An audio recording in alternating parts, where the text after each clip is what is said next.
Indiana, Mr. Souder. I thank the chairman, and I want to join with the other Republicans. I know you're fair. You try to work these things out, but to have a friend Angelo hearing, I understand the Justice Department is looking at it. They look at a lot of things that we do, but it appears if we don't do a hearing in that very public subject that we're afraid to touch it because it might have involved members of Congress. And I would encourage the chairman to continue to look at it and would appreciate it if he would do so. Appreciate the gentleman's concern. That I have a couple of general comments I want to make, and then a couple of very direct questions that I fear I'm not going to be able to get an answer to. One is that I don't view this as a failure of capitalism. Part of the problem here, as Mr. Issa said, is when you have three companies that have 90% of the market, how does an oligopoly work versus a true competition? And that's really what we're kind of probing in these hearings, because the function of this committee is to look at the past. We're an oversight committee. Other legislative committees look at the future.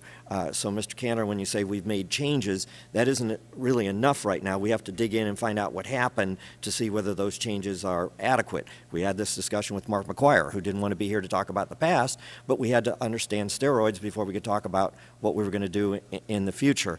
And that the whole fundamental premise of capitalism requires accurate information.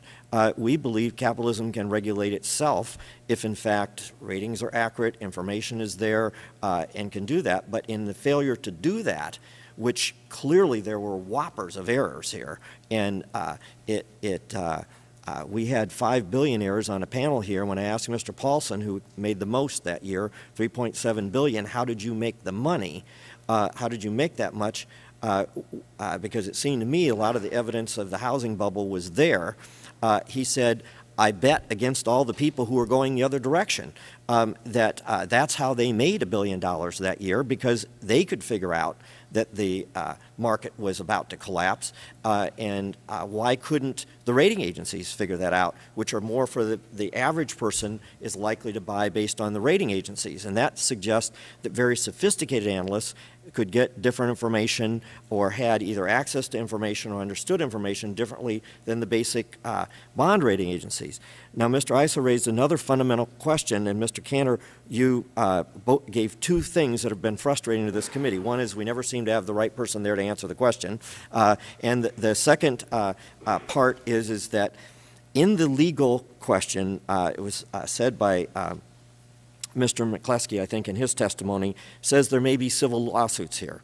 And part of the problem in getting all the information is that if you have pending lawsuits, just like in the case of Friends of Angelo, the number one thing that people in my district want to know is if there was corruption or if there was collusion or withholding information, that people go to jail.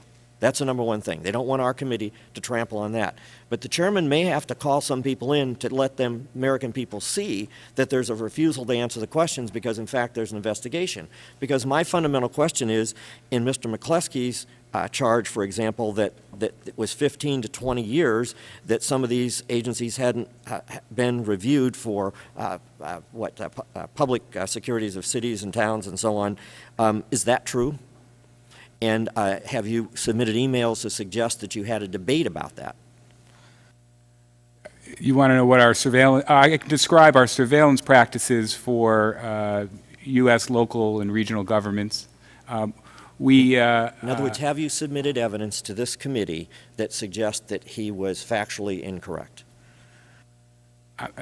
I haven't seen the particulars of what Mr. McCleskey has been asserting, so I don't know whether it's correct or not correct. So, Mr. McCleskey, you made the allegation here today in your testimony. Have you ever seen any evidence that suggests you were incorrect in your allegation that they hadn't reviewed these securities in many years? No, sir. I think that by the time I left, there were some discussions about how to improve it, but that, as I recall, there were still a lot of problems out there. And the simple fact of the matter is that you've got tens of thousands of these things out there. in my view, the only way that these can be reviewed at all is through algorithms that will pop up alerts the same way that we do in a lot of other compliance and regulatory matters. Let me ask you a broader question here, because both of you have made allegations. You were whistleblowers. You have a track record of that. The company's responding that you were inaccurate, that for one reason or another your department wasn't performing well, that's why you're terminated. It wasn't anything to do with being whistleblowers. Well, the only way to check that is because they claim that there was an internal debate, and you claim there was an internal debate. One of the only ways this committee can verify whether there's an internal debate is to get documents from the company that prove that there was an internal debate. And to my knowledge, we don't have those documents. And the question is the reason we don't have those documents is because this is about a lawsuit, that if in fact we found that there were no such documents, that the company would be vulnerable to lawsuits because it would show that there wasn't any internal debate. Do you believe such documents exist anywhere in the system, or have any knowledge that once it matches up, that they had a debate and your argument was rejected, as opposed to the fact there wasn't a debate, and that's why you were filing your complaints? Well, I think, as I said before, the problem is was anything documented? So there may be, whether there's a debate or not, the question of whether people could provide you documents may be a different issue, whether documents are actually created. Mr. Chairman, this is a very critical point, because if they can, because the basic establishment question here is that the whistleblowers' charges were just their opinion, and in fact there was a robust debate and their opinion was rejected and they just made a bad decision about what was happening in the market. Whereas the counter argument that would say the government does it is basically saying that there was corruption involved.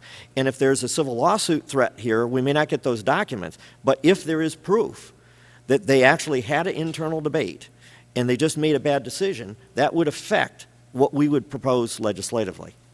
Go back. Good